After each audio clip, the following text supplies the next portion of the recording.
When we started going there, African music, I hadn't really started to pop here yet. But by the time my fourth visit, I was starting to hear African music over here. And I was like, wow, isn't that funny how the internet works? That trade back and forth for us is a very important new development for our cultures and our communities. You are on earth at the same time this new technology was presented to you. This is a blessing. This is a great opportunity. Take advantage of it. You don't have to compromise the authenticity of your story. But understanding how to leverage social media is still a huge part of how you tell that story. My dad says I sleep too late. Maybe this will honor how I justify my waking up at 12 o'clock in the afternoon and liking to be up all night long. You're listening to the ALX Dare to Be More podcast. Welcome to the Dare to Be More podcast. I have a question for you. What do Quincy Jones, Aaliyah, Kanye West, and Ludacris have in common? One answer is today's guest. Craig King is a Grammy-winning producer, pianist, entrepreneur, and founder of Rap Plug Live, an edtech platform bridging Black creativity, culture, and opportunity across the entertainment industry. From touring with Ray Charles as a college student to collaborating on Good Life with Kanye, Craig's story is more than music. It's a masterclass in grit, reinvention, mentorship, and making sure tech serve culture. He's played the keys, taught the next generation how to scale them, and is now building the very platforms for others to shine. This conversation is about legacy, passed down, lived out, and built up. Welcome, Craig, and thank you so much for joining us today. Thank you for having me. Let's start with your beginnings and a bit of insight into when you knew music was your calling and who influenced you growing up. Well, I would say I kind of knew music was my calling around the age of 16. I started playing the piano at around 14. But the musicians in my life at the time, I'll say a name, Calvin Reeves, who was the guitar player for Bobby Jones out of Nashville, Tennessee. For those that don't know who Bobby Jones is, he's responsible for the Bobby Jones Gospel Show, which was tied to BET forever. And it's based out of Nashville. And Bobby is a local celeb hero. And if you worked with Bobby, you were considered top notch because he only really allowed the top musicians in the city to play for him. Calvin Reeves was his guitar player at some point. I don't know when, but I got wind of it. And so as he was a member of my church, when I started playing at the piano and playing around with the piano, he was the one that would tell me to come to his house and he would teach me the scales and the chords, and we practice together and get prepared for services on Sunday morning. And he was just so patient and caring and nurturing. And that's my brother for life. You know, he's obviously old enough to be my father, but he's still, I love him to death. And so he played a role in really giving me the confidence that I needed to become the musician that I became. He was sort of the early part of my career. He was in the early part of my career. And I also had a cousin who was seriously amazing on piano, but he lived in Florida. But he also inspired me because he made me kind of see myself through the lens of, well, if he could do this, maybe I could, kind of thing. Yeah. And because we shared the same bloodline, and he's no longer with us, but Tommy Douglas was his name, and he played with Surface. This is an R&B group from the 70s and 80s, and he played with a lot of other people down through the years, but he inspired me a lot too. They played a huge role in me and sort of how I started to see myself as not just a kid picking at the piano, but taking it more serious and thinking in terms of, could I actually make money doing this? Because they actually made money doing this. It wasn't just a hobby for them. My dad says I sleep too late. Maybe this will honor how I justify my waking up at 12 o'clock in the afternoon and liking to be up all night long. So it ended up justifying the lifestyle. Was there some level of security walking into your university phase of life, having had people professionally actually pursuing industry and it feeling more of a viable career for yourself? Was it always music? And did they give you a sense of, I guess, security in pursuing your passion? There were several options for me in Nashville because my dad and mom both own businesses. So I could have worked for either of the two. I opted to follow my dream and my passion, which, of course, my dad was like, that is not the answer that I was looking for. You know what I'm saying? Because he had already built a business and he was like, I need you to work. I need you to carry on the name. So what are you Right. doing? Like, you can't just walk off the plane. Like, no. So I'm like, yeah, you followed your dream. I kind of want to follow mine too, though. So we had that, you know what I mean? Thank God he got behind me, but it took a while for him to get on Yeah. board because this thing is a very unorthodox industry, as you know, and there's so many different paths that you could end up on, and it can go anywhere. So by the time I got to college, um, a lot of the lessons that I had learned in Nashville were still with me, and I do feel like I had an edge in a way because I was a freshman and a lot of the guys that I was talking to were upperclassmen. They didn't know a lot of stuff that I knew already because I had already been around veterans in Nashville. And then Nashville is also a music city. So there's a lot of mentorship happening for me as a child too, before I even realized they were mentoring me. Before I even knew they were mentoring me, they were kind of already doing that. You know what I mean? I was Yeah, being yeah. nurtured in the ecosystem of the Nashville music industry. Because my mom owned a beauty salon, but a lot of her customers were the wives of country music singers. And so they were always feeding me game. I would go to their homes and Waylon Jennings, the great country guitarist slash singer artist. He was always there when I was at the house, and Willie Nelson would be there. Johnny Cash would be there. Yeah. So I got a chance to be exposed early to a lot of great, super phenomenal artists, kind of giving me the game and not knowing it. You know what I mean? Because they were just hanging out. They weren't trying to teach me, but their mere presence was an education for me. So I was watching karate films with Waylon and swimming in the pool with his son and just doing all those kind of things. And so I learned a lot by not realizing I was learning too. The Yeah. culture was there. I think that's the beauty about exposure. When you're Absolutely. the learning that happens when you don't even know you're learning. That's very true. And then and I will add this point too. The church itself was a true breeding ground for great musicians. Hmm. My church was no exception. And we had a lot of phenomenal musicians coming in and out of the building. There were musicians that would walk in and everybody would just go, "Oh, he's here." And then it was kind of like, certain people that would just come in from Louisville, Kentucky, from Tallahassee, from LA, from Chicago. They come to our church for different reasons. And we would kind of know who to revere because their name was already out there. And so you sit back and you're learning like all these different chops. And then you're watching how spontaneous they are with the audience and how they're moving the crowd and how they're backing the preacher. All of that goes into the sauce. Word has it that when you were at, Howard, you toured with Ray Charles.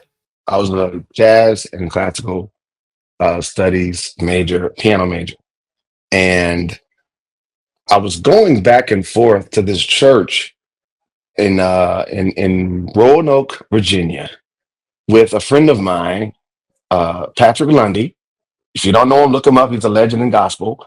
He and I were going back and forth, and Patrick brought me on board to play the keys, and he was playing organ, I think, and working with the choir. And we would go back and forth. I would say probably 5 times we had gone back and forth. It's about 4 hour drive from DC, right where I lived, and the pastor of the church was also the mayor of the city. It was this one of those interesting things. He was the mayor and the pastor, and he heard me play. And at that time, I had gotten to the level of as a musician to where I was kind of revered too, where people were, they come to church just to hear me, that kind of thing. Mm-hmm. And it got to that point where it was like, if you're doing a big church thing, you want him to be on keys, right? And so Ray Charles was doing a run through at the Roanoke Civic Center, and the pastor called me and said, "Hey, man, are you interested in doing the this gig? And there was a guy that was the director of the choir. His name was Dean, Arthur Dean, and he was the director of the choir. And Ray needed a choir to sing behind him for this thing called the Black Requiem. And Dean was like, they want us to sing Craig King, and Ray is going to be here. I promise you, we're going to do this thing, but they're out doing this mass audition. Look, we don't know if you're going to get the gig or not, but we know you're worthy of it, whether you get it or not. We just want you to come audition. You're going to throw some sheet music in front of you. And if it doesn't work out, at least you can say you tried it. So went back to Virginia, and um, they gave me some sheet music, and the director, the conductor was Miss Victoria. See, all these names are coming back to me now because it was a big moment, and I remember her name on all the programs. And Miss Victoria was the conductor, and she was like, you're young, but people keep saying you're the best. We just want to see what you can do. And Ray was just sitting over there in the corner. They were kind of running through musicians to see who could do this gig and fulfill the moment. And the good thing for me in that particular situation was I wasn't nervous, because for me at that time, I was like, I'm not fighting for the gig. I'm just happy to be here. Mm-hmm. You know what I mean? Mm-hmm. And so I know a lot of people who were there. They were like, I need this gig. This is going to pay well and all that. I was like, dude, like, I don't even expect to get this particular gig. I just want to be here. And after I played 2 songs, he was like, that's him. Like, yeah, I want him. Who was that? And they brought me over to him, and he said, you're a great young man. Where are you from? I told him. He's like, I can hear that. I can hear some of that in you. And from there, I got back to DC, and they sent me the sheet music. And ironically, the late Quincy Jones had written out throughout the entire sheet music. You could see his handwriting and all that, and his name and eraser marks on the paper. And they had scored out the what we had to do, and that was really my first interaction with Quincy as well. Honestly, was Wow. through this interaction, because working through the sheet music and learning it and calling back and forth and talking to these guys. And you're back in At DC at this 19 point? Yeah, I'm in DC. I'm just on the phone. This is pre-cell phone now. So I'm like on a dorm phone in my dorm. But we're working through the sheet music, and my girlfriend at the time was just like, you know what I mean? It was a wild era. I was 19 years old, so it was just crazy. I was still the youngest one on the set at all times. Was crazy. Ray grabbing my hand and saying, that's that, but don't do that. But that's that now, but don't do that. And just hold that down, right? Just all those conversations ultimately shaped the Craig King of today. And also it shaped, more importantly, which I now realize, is it shaped soft skills. It shaped how I interact with the next generation. It shaped how I nurture. It shaped all this is what this is. Piano. Sorry, y'all can't see this piano in front of me. All of this is this, but it shaped this. It shaped my music IQ. It shaped how I communicate when I'm working with orchestras and bands and all of that. It shaped all of that. So, a good interaction early in your career, I think, is really important, because it plays itself out 10, 20, 30 years later. Do you have a particular methodology to your creative process or mindset that you bring when you're coming into work with other artists? And I just think it's important, because the craft is such a collaborative one by nature. And so just as we talk to young people, how do they think about coming into the creative process? For me, the one sort of through line, though, for me is always keeping the door cracked so God can get in the room. Never making it about us. Never making it about the talent. I don't care how big they are. Mm-hmm. Egos at the door. Mm-hmm. Leave the egos at the door. If the talent is overwhelming, for example, to the engineer or the assistant engineer or to a songwriter, if the talent is that bright where they're kind of like starstruck, then I try to find leveling tools, like, let's order food from the same menu. Let's break bread from the same table. Let's do things that sort of equalize the room and level it out, so that the intimidation factor can go, and then we can Mhm. get to the work. Mhm. Because I was co-conductor on something with Quincy where I was doing the music, he was conducting, but on that day that we were doing it, Robert De Niro, Meryl Streep, Luther Vandross, D.B. Winans, you name it, they were all around during the rehearsal because we were preparing for something really crazy. And I do remember a couple of people being a little bit too starstruck because of the energy that was coming in and out of that room. And Quincy, he saw it too, and he leveled the room out by applying certain principles to the talent, us, to help us block out the stardom. And I've applied that since with a lot of the things that I do too. And it has been effective.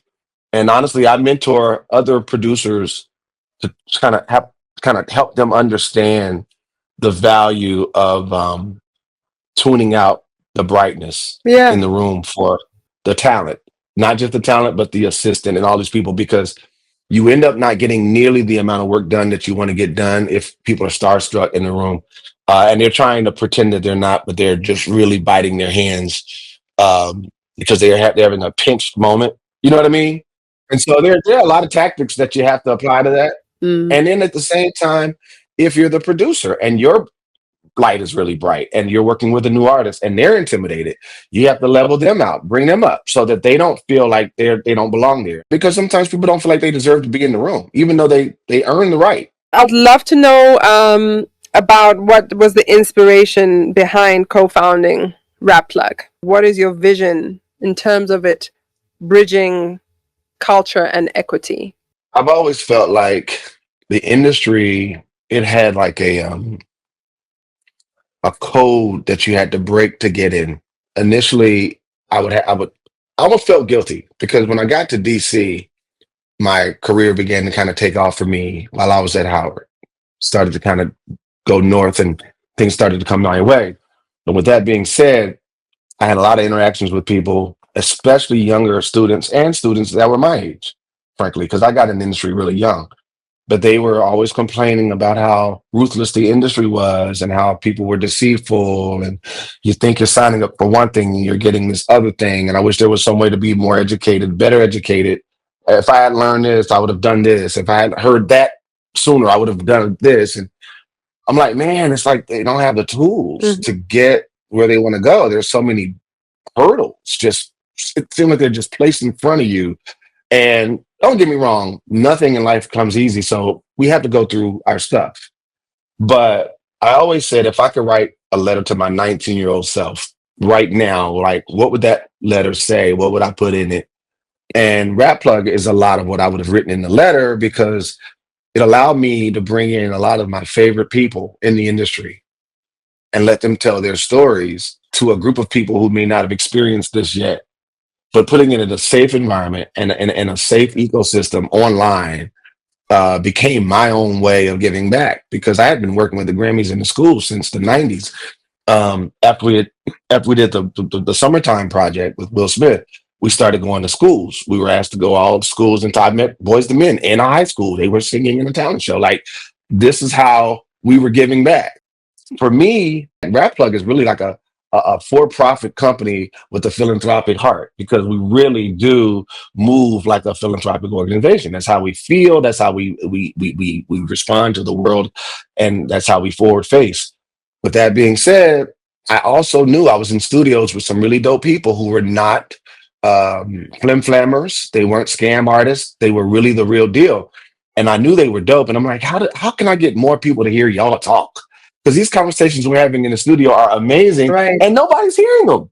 Everybody's seeing the same faces, but they're not hearing all these other great voices. Right.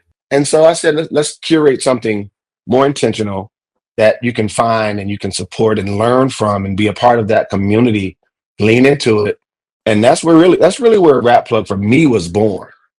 So the future of Rap Plug is to continue the mission of telling stories uh, and giving history and giving examples from the greats and letting them speak on our platform and creating classes, much like you would see the Netflix, right? Or masterclass.com, where you have a complete catalog of great stories, great information, and feed that back to those who are interested in learning from these great minds, from law to accounting to production to engineering, and get that landscape out there and simplify it. Help people understand there are lots of verticals in the music industry. We've identified at least 50. As the industry evolves, we want those classes to represent that evolution. So if some new trend happens, we want those classes to tell how that works, but in a safe environment. Because someone can say, oh, well, I can go to YouTube and look for that. Yeah, that's true. But what I have learned is that there are a lot of people on YouTube who are legit, but there are a lot of people on YouTube who are out to scam you. And so we vet every single person on our site. We make sure they have legitimate history, and we run them through our vetting system. And we have history. So we don't play around with just, oh, this guy's killing it online, this guy's got plaques, because the same guy or girl that has plaques could also have a different kind of history you may not want to be a part of. So we have to protect the viewer. And so that's my goal, is making sure there's quality control inside of everything we do. So that's that. The long-term goal is to partner with organizations like ALX, partner with organizations where we can give back on a scale where we can create real impact and do real work and connect dots and build real communities together. That's the long-term goal. I'm curious from your perspective around, bridging the gap between US and Africa, and why that's important for you from your vantage point. You've worked with the greatest in the US, etc. But, I was fortunate to meet you in the streets of Johannesburg, and I was so taken aback by this man with so much experience coming and investing in young Africans. What's your why, and what do you feel is possible by bridging that gap? Well, one, I see myself as an African, even though I live here. I see myself through the prism of Africa. Number two, when I was at Howard, we give it to you this way. I started to, with my close friends, we started to really romanticize a relationship with Africa. We romanticized a relationship with Africa that did not exist for us. And we felt like we were kept away from it, similar to how some people feel about the music industry, right? Like, how do we get through all the facades to the real? And so we were trying to figure this out, and it just so happens that because as we were romanticizing it, we were beginning to cloak ourselves in all these African clothes, and we were wearing medallions, and it was all symbolism. But we didn't know. We were just trying to find out where we were from and what home felt like, and would we be embraced if we went home, and all of that. So we had a natural sort of curiosity, if you will, about what Africa would be for us. And so when I finally got a chance to go, I fortunately I had just such a phenomenal experience with the people I went with. But then when I came back, I started to explain to my friends over here what had happened with us over there in South Africa. And they were like, oh, no, we've been going there for years. We've been going to South Africa for 15, 20 years. Yeah, that's like home. Like, and I'm like, why didn't you tell me? But they were like, oh, I didn't know you cared about that. So then I started to realize that we weren't doing anything new, but we were doing it in a new way, because this was the first time we were able to truly bring the tech conversation in with us. My friends were going, and it was all handshakes and drinking tea at tables and whining and dining and performing in the arts. But for us, it was a new opportunity to democratize the American version of the music industry next to the African version. And we had never seen that done in the democracy of tech, if that makes sense. And so it was a new opportunity to do something new and fresh. And so as Rap Club was being developed, it became more and more exciting for me to share the good habits of the American creators. And then how do we now bring the good habits of the African creators together in person and online? Because everybody's not necessarily in the position to go to Africa or to America. Right. But how do we begin to create a community that we can normalize for the next generation and the next generation, so that we become closer and begin to see how much we have in common? And then how do those collaborations work out sonically, visually? What is all that? What happens there? When we started going there, African music, I'm a piano and some of the other great things that are coming out of Africa now hadn't really started to pop here yet. But by the time my fourth visit, I was starting to hear African music over here. And I was like, wow, isn't that funny how the internet works? You know what I mean? And that trade back and forth, that flow, that import export for us is a very important new development for our cultures and our communities and the respect. And then going back with Kate Renata and doing the event we just did and being in the audience and performing and watching and having all the kinds of fun with the DJs and in the after parties and watching how similar we are in terms of how we move, how we act, how we react, dance, the nuances, the differences, the way we drink, all of the things that even what we chose to drink. I revealed all that through my IG, through technology, Mm-hmm. showing my community what's happening there and how that all parallels. And so for us now, it's how do we push the envelope? Where do we go next? I'm truly excited because what I romanticized in the past for the next generation, they may not romanticize it the way I did. We had no access. We had no entry point visually. We just saw what was on the news. But we knew there was a deeper conversation to be had. And we were trying to explain that to our friends, like, no, it's way different than we think. The way the media has portrayed Africa and how they portray us. The work that we're doing at ALX is so important is because a big part of it is around Africans owning their own narratives and telling the stories the way they see it through their eyes and giving them the platforms and access to audience. So the skills to be able to leverage platforms and access to audiences such that the veil is lifted off and, we're not dealing with what we call the gatekeepers. I agree. I agree. What do you think young African creatives, given your exposure to them so far, need most to break into industry? I would say probably no different from here. They need to understand the law and the laws that are, local for you, what that looks like. I talked to a lot of lawyers while I was there each time, and I feel like the lawyers are still underutilized, and there's so many great lawyers over there too. In fact, I want to do just a full panel with top lawyers in different parts of Africa because I think that the community needs to know who they are, how they charge, how they don't charge. A lot of misconceptions around law. I also think that managers, we need to have a real conversation around management because there are too many artists being exploited because they had not great managers or didn't have managers.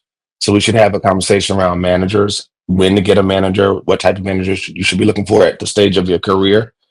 And I've talked to some managers over there. They think that we should probably be doing a conversation where we mentor managers because a lot of managers don't really fully understand their role either. And so I think artists need that kind of support. And then beyond all of that, I think that they need to know how, and this is an American conversation too, they need to know how to leverage social media and so that they can get to the bag and tell their story in a way that helps them. I don't want to say tell a global story because not everybody's interested in being recognized globally.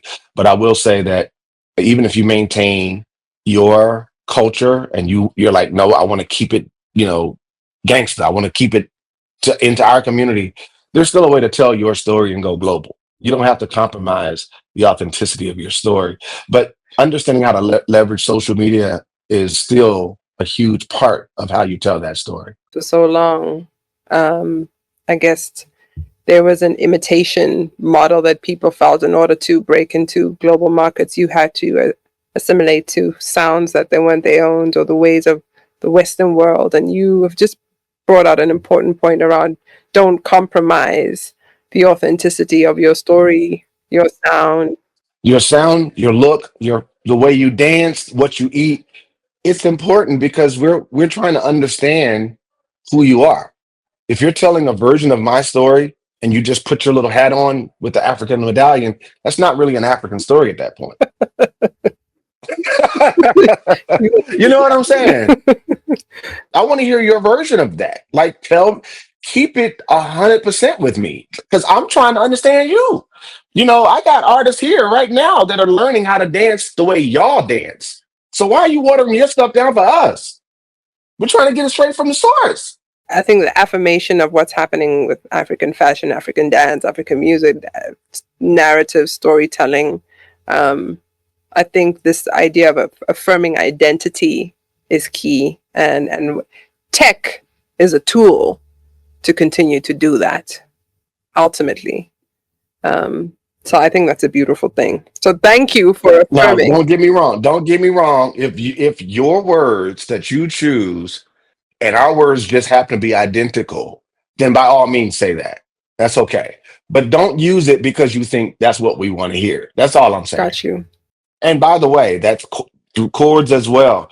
Because when I'm over there, I'm playing my chords from Nashville, Tennessee, and I'm probably going to tear the building down because it's authentic to me.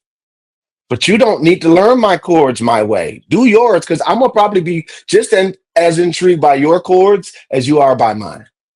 To a young African pursuing a creative career, entering the ALX ecosystem, and they're just getting started, what advice would you give them?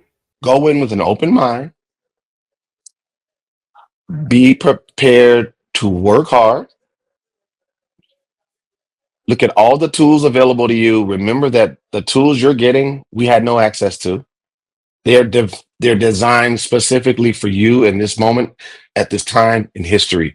Take full advantage of it. You are on Earth at the same time this new technology was presented to you.